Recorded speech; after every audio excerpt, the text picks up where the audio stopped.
PTI के vice chairman Shah Mahmood Qureshi कहते हैं कि हमने मुज़ाकरात से कभी इनकार नहीं किया, लेकिन बातचीत में पहल हुकूमत करती है। बात करें, पहले ये बताएं कि एजेंडा क्या होगा और कौन शामिल होगा। शाह महमूद कुरैशी ने आसिफ अली जरदारी के इलेक्शन के वक्त पर एतराज़ का भी जवाब दे दिया।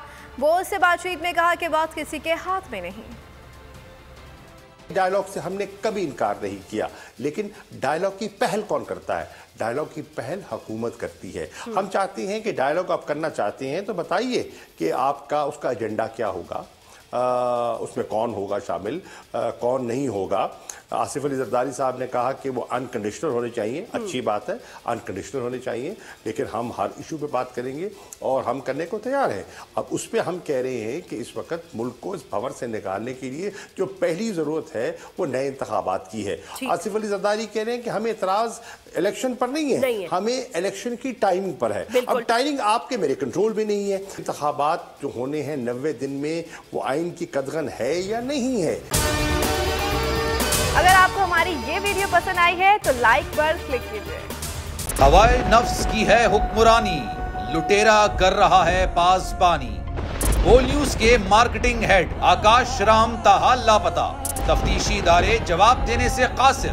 अहले खाना परेशान, बेटे की जुदाई में माँ गम से निढाल। जो बच्चो हिंदू हुआ पर आए थे जो को पाकिस्तानी, मुझे मेहरबानी करे पंजो आकाश वापस कयो।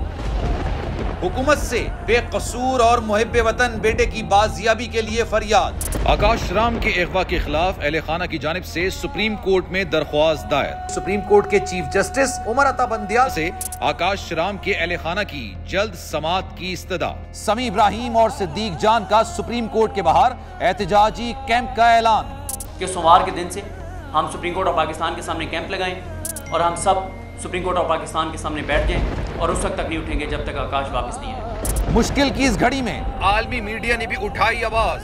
CNN, आज तक, इंडिया टुडे, टाइम्स नाउ समेत आलमी मीडिया ने आकाश राम के अगवा के खिलाफ दिया बोल का साथ। उफ क्या जुल्म है, बोल इंसाफ का मुंतजिर।